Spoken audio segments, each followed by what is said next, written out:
A Severe Test of Humility by Bowden.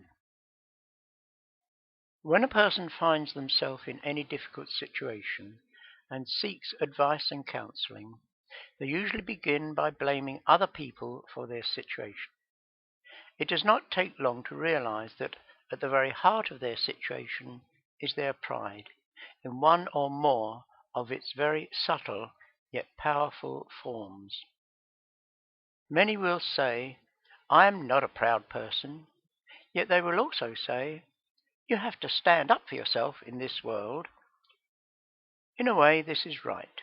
We all have the slings and arrows of outrageous fortune thrown at us by circumstances that come upon us through no fault of our own. How we handle them is a severe test of our maturity, whether we are Christians or not.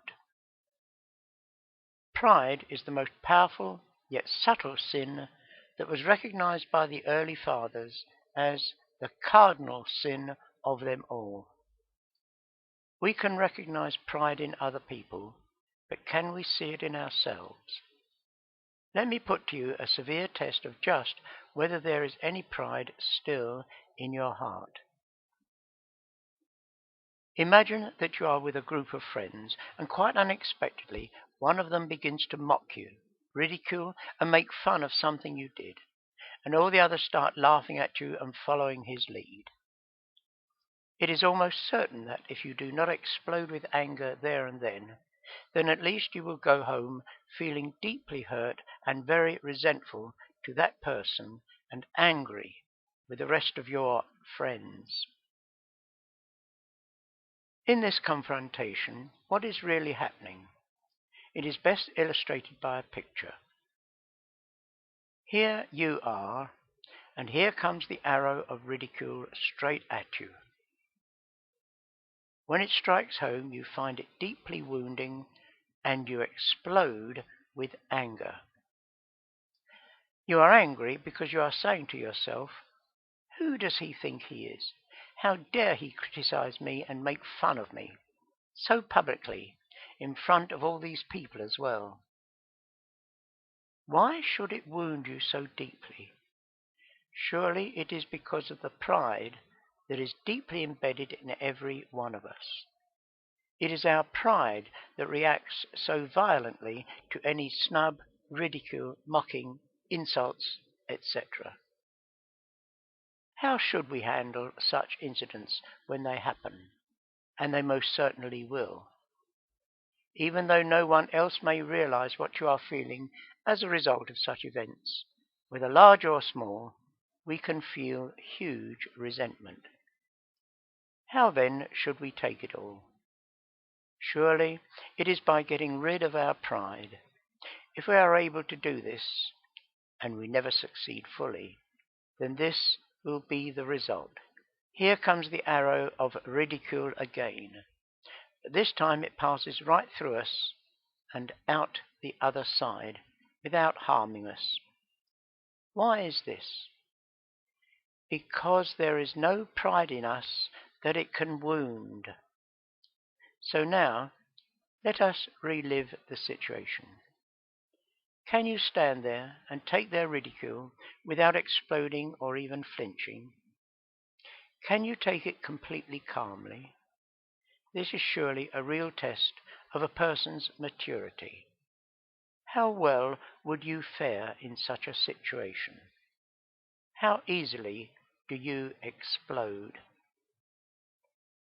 What should your reaction be? Firstly, to see into your own heart whether their accusations are justified. If they are, then join in the laughter and admit that you are like that and will change. This will most certainly take the anger out of the situation. Secondly, if the accusation is false, then you can calmly say what you did and why in the circumstances. What is important is not to lose your temper. Even if you only hear the ridicule from another person, there should still be no resentment in your heart. Remember, the person making the accusation is probably doing it simply to boost his own ego. You may ask where this is taught in the Bible.